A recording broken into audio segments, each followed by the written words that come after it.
السلام علیکم ورحمۃ اللہ وبرکاتہ۔ پروگرام تلخیص معانی القرآن کی 36ویں نشست میں آپ کا خیر مقدم ہے۔ الحمد للہ رب العالمین والصلاة والسلام علی اشرف الانبیاء والمرسلین نبینا محمد وعلی آلہ واصحابہ اجمعین۔ آج کی اس نشست میں سورۃ الفرقان سورہ نمبر 25 سے متعلق کچھ باتیں آپ کی پیش خدمت ہوں گی۔ سورۃ الفرقان مکیہ۔ وجہ تسمیہ: قرآن کا ایک نام فرقان بھی ہے، جس کا مطلب ہے حق و باطل کے درمیان تفریق کرنے والا۔ چونکہ اس کی پہلی ہی آیت میں لفظ فرقان آیا ہے، اسی مناسبت سے اس سورہ کا نام الفرقان رکھا گیا ہے۔ زمانہ نزول: یہ سورہ مکی ہے اور مکہ کے آخری دور میں اس کا نزول ہوا ہے۔ مرکزی مضمون: قرآن مجید، فرقان حمید اور شارح قرآن و فرقان محمد الرسول اللہ سے متعلق شکوک و شبہات کا ازالہ ہے اور ان دونوں کی صداقت کا اعلان ہے۔ تعداد آیات: اس میں 77 آیتیں ہیں۔ آیت نمبر 1 سے 6 میں قرآن کا ایک دوسرا نام فرقان یعنی حق و باطل کے درمیان فرق کرنے والا بیان کیا گیا ہے۔ رب العالمین نے اس بندہ خاص محمد رحمۃ للعالمین پر صلی اللہ علیہ وسلم اقوام عالم کو خبردار کرنے کے لیے فرقان کا نزول فرمایا، مگر لوگوں پر تعجب ہے کہ انہوں نے رب العالمین کو فراموش کر کے ایسی مخلوق کو معبود بنا لیا ہے جو خود اپنے نفع نقصان کا کچھ بھی اختیار نہیں رکھتی۔ موت و حیات اور بعث بعد الموت کا اختیار تو بہت بڑی بات ہے۔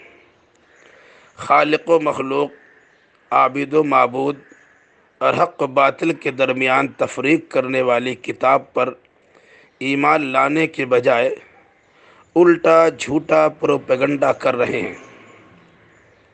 یہ قرآن گھڑا ہوا ہے، اس کے گھڑنے میں دوسروں کا تعاون حاصل ہے، اور کچھ لوگ کہتے ہیں کہ اقوام ماضیہ کی داستان ہے جسے صبح و شام ان کے اصحاب ان کو پڑھ کر سناتے ہیں، اور آپ کے متعلق کہا کرتے تھے یہ شخص لائق اعتبار نہیں کیونکہ یہ کھاتے پیتے اور بازاروں میں چلتے پھرتے ہیں۔ ان کی تائید کے لیے کوئی فرشتہ اترتا یا ان پر خزانہ اتارا جاتا یا ان کا کوئی اپنا باغ ہوتا جس سے وہ کھاتے۔ حالانکہ آسمان و زمین کے بھیدوں کا جاننے والا اللہ رب العالمین کی نازل کردہ کتاب برحق ہے، جسے اپنے بندے خاص کو نواز کر ساری دنیا کے لوگوں کی رشد و ہدایت کا سرچشمہ بنا دیا ہے۔ کفار کی غلط بیانیوں کا کوئی اعتبار نہیں۔ آپ صلی اللہ علیہ وسلم کی ذات بابرکات پر طعنہ زنی کرنے والے جان لیں کہ اللہ تعالیٰ کی مشیت ہو تو ایک باغ کیا بہت سارے باغات عنایت کر سکتا ہے، ایک محل نہیں کئی شاندار محلات عطا کر سکتا ہے۔ آیت نمبر 11 سے 16 میں معترضین کا اعتراض در حقیقت قیامت کے انکار پر مشتمل ہے۔ اقرار رسالت اقرار قیامت کو مستلزم ہے۔ جس نے قیامت کا انکار کیا اس کے لیے جہنم کی بھڑکتی آگ تیار ہے۔ دور سے ہی جس کے غیظ و غضب کی آواز سنائی دے گی، جس میں زنجیروں میں جکڑے ہوئے جھونک دیے جائیں گے، جہاں موت کی بار بار تمنا کریں گے مگر کوئی سنوائی نہ ہوگی۔ بھلا بتایا جائے کہ متقیوں کے لیے تیار کردہ جنت بہتر مقام ہے یا معترضین کا ٹھکانہ جہنم بہتر ہے۔ آیت نمبر 17 سے 19 میں معبودان باطل سے میدان محشر میں سوال ہوگا، ہمارے بندوں کو تم نے گمراہ کیا تھا یا یہ گمراہ خود ہو گئے تھے؟ جواباً عرض کریں گے، ہماری کیا مجال کہ تیرے سوا کسی کو کارساز بنائیں، یا ان کے آباء و اجداد نے دنیاوی مال و متاع کے چکر میں ذکر سے اعراض کیا ہے اور تباہی سے دوچار ہو گئے تھے۔ اس وقت مشرکوں سے کہا جائے گا، جن پہ تکیہ تھا وہی پتے ہوا دینے لگے، یہ تمہارے معبودان انکار کر رہے ہیں، چلو جہنم کا مزہ اور سزا چکھو۔ آیت نمبر 20 میں آپ کو تسلی دی گئی، آپ صلی اللہ علیہ وسلم کو تسلی دی گئی ہے کہ سارے ہی رسول کھاتے پیتے اور بازاروں میں اپنی ضرورت سے چلا پھرا کرتے تھے۔ ہم نے ایسا اس لیے کیا تاکہ دونوں گروہوں کی آزمائش ہو جائے، کافر جملے چست کریں اور مومن صبر و تحمل سے کام لیں۔ آیت نمبر 21 سے 26 میں کفار و منکرین آخرت کی خود ستائی و خود بینی کا تذکرہ ہے۔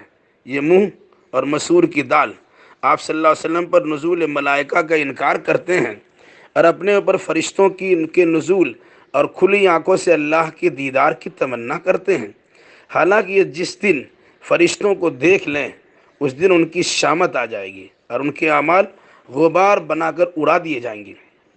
وہاں اہل ایمان کے اعمال کی قدر ہوگی اور انہیں بہترین آرام گاہ جنت بخش دیا جائے گا۔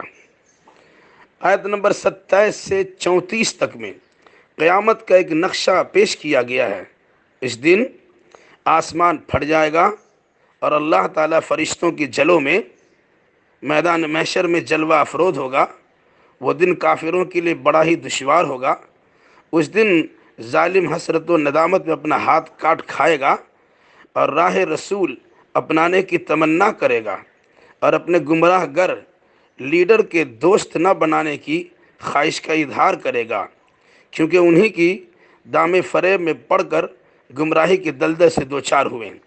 دوسری طرف رسول اکرم صلی اللہ علیہ وسلم قوم کے تارک قرآن ہونے کی شکایت فرمائیں گے، اے میرے رب، یہی میری قوم کے لوگ ہیں جنہوں نے قرآن کو چھوڑ دیا تھا۔ آپ کی شکایت کی سماعت ہوگی اور شکایت زدہ لوگ لعنت و ملامت میں گرفتار ہوں گے۔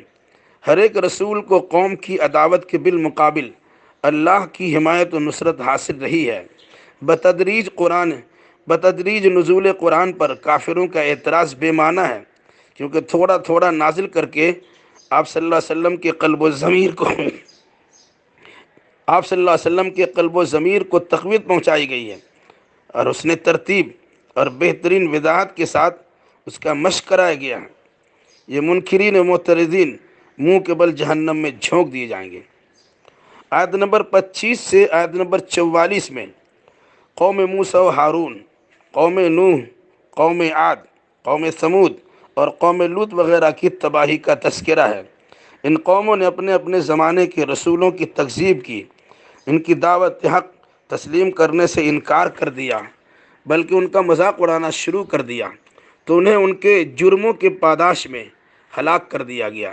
یہ لوگ بھی آپ صلی اللہ علیہ وسلم کی مخاصمت و مخالفت کی وجہ سے عذاب سے ضرور دوچار کیے جائیں گے۔ جو لوگ خواہشات نفس کو اپنا معبود بنا لیتے ہیں وہ در حقیقت جانوروں سے بدتر ہوتے ہیں۔ جس طرح جانوروں سے اچھائی کی امید نہیں کی جا سکتی، اسی طرح ان سے بھی عمدگی کی توقع کرنا بے سود ہے۔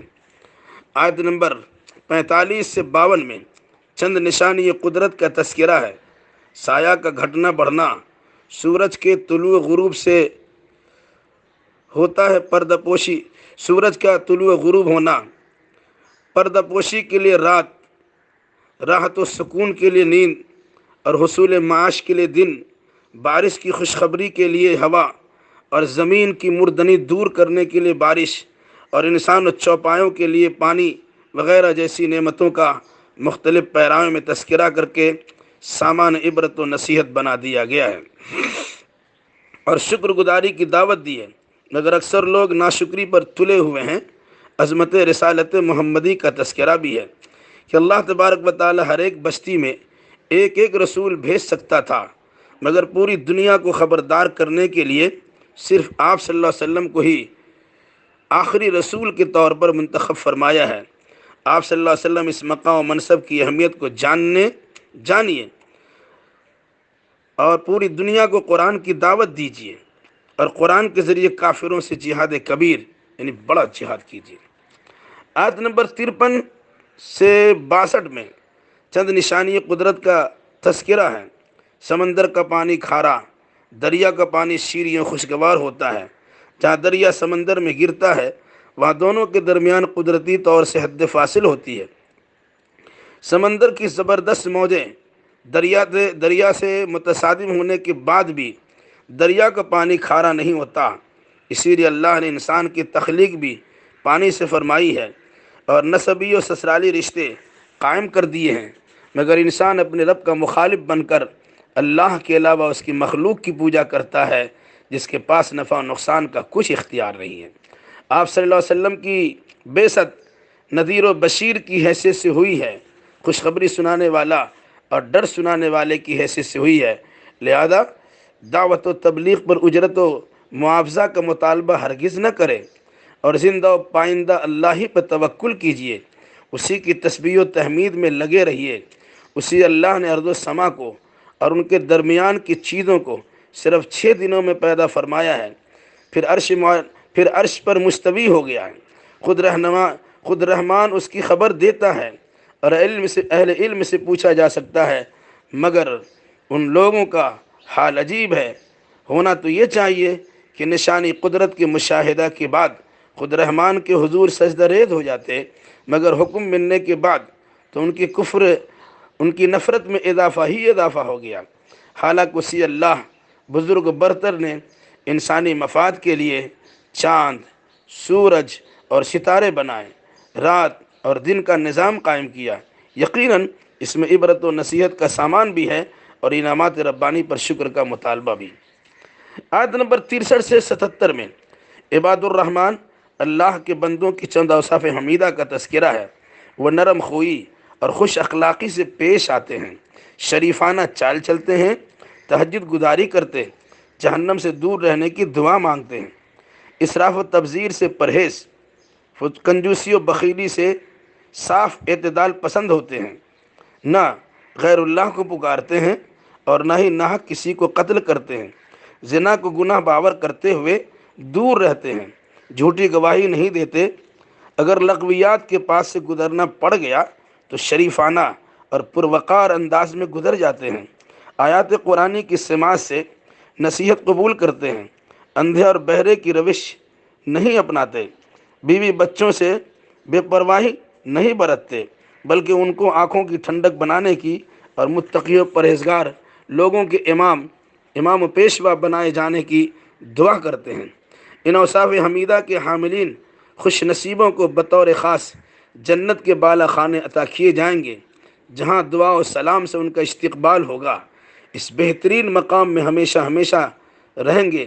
اللہ بے نیاز ہے، کوئی اس کو پکارے نہ پکارے اس کو کچھ فرق نہیں پڑتا، لیکن یاد رکھنا گناہگار کو اس کے گناہوں کی پاداش میں سزا دی جا سکتی ہے۔ الہ العالمین ہم تمام کو قرآن مقدس کی اس سورہ کو سمجھنے اور اس کے معنی مطلب کے مطابق عقیدہ و اعمال بجا لانے کی توفیق نصیب فرما، آمین۔ والسلام علیکم ورحمۃ اللہ وبرکاتہ۔